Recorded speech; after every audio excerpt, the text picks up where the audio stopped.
Well, let's go to President Trump's comments also on Tuesday at the General Assembly when he slammed the Iran nuclear deal. The Iran deal was one of the worst and most one-sided transactions the United States has ever entered into. Frankly, that deal is an embarrassment to the United States, and I don't think you've heard the last of it, believe me.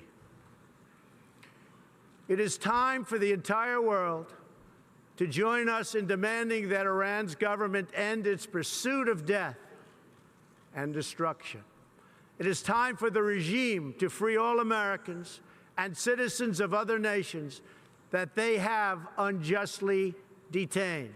And above all, Iran's government must stop supporting terrorists, begin serving its own people, and respect the sovereign rights of its neighbors. So that's Trump speaking on Tuesday, saying that the Iran nuclear deal is an embarrassment to the United States. And NBC is reporting that he is going to decertify. The last time we had this kind of rhetoric was George W. Bush with the axis of evil. It was immediately followed by the Iraq War, which was the most disastrous single step of American military action and quote, diplomacy or anti-diplomacy in modern times. So this is a setup, again, for war, for conflict, and it is extraordinarily ignorant and dangerous. Iran is in compliance with the agreement that was reached. Rex Tillerson has said that. He has said that, and it's an agreement that is reached not just with the United States, but with the UK, with France, with Russia, with China, with Germany, with all of the permanent members of the Security Council. It's endorsed by the world. And of course, this is Trump in this kind of bizarre sense of grievance, arrogance, and ignorance that absolutely is a prelude to conflict. And now Iran is saying that they may start enriching uranium.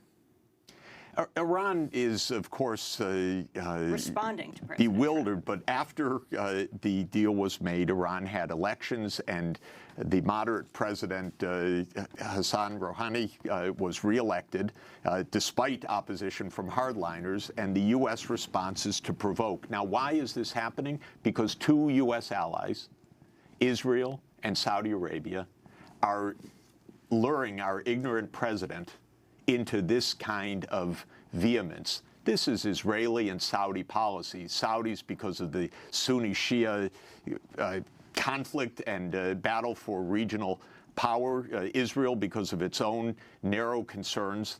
And all the United States is doing, Trump is doing, is being lured into this and making the U.S. unsafe and making the world unsafe. It's shocking. In fact, one of his first meetings on Monday was with Netanyahu, the Israeli Prime Minister. Netanyahu is a threat, absolutely, and is a provocation and is gunning for war with Iran and has been for years, and Trump is playing into his hand.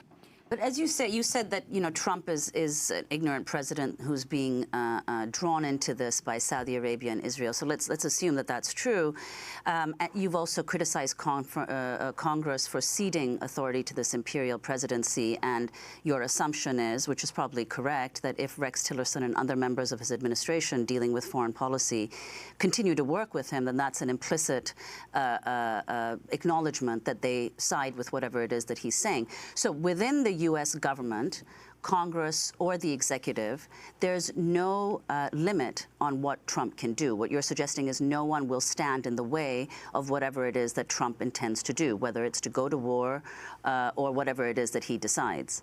I believe the American people who do not want war and we need to avoid war need to speak out right now, because I believe these are the drumbeats of war. We've heard them many times before. Our government absolutely is war-oriented. We have a deep security state which believes in overthrowing other countries. We have a secret army called the CIA, which is engaged in covert wars all over the world. And we have a president who is openly provocative, openly gunning for war, it seems, with these two countries and heaven knows how many more. You've been writing about Afghanistan.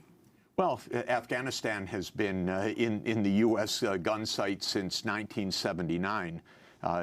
We know that the CIA went into a secret war in Afghanistan back in 1979 to try to lure the Soviet Union. And the Soviet Union said, we're going into Afghanistan in part because there's destabilization by the CIA. Everybody laughed. Oh, look at the Soviet propaganda, and conspiracy was absolutely true, revealed by U.S. authorities decades later. Since then, that country has been in constant war. We have profoundly destabilized it. We invaded in 2001. Trump has said during the campaign, it was one of the few glimmers of sanity, rationality, said we shouldn't be in there.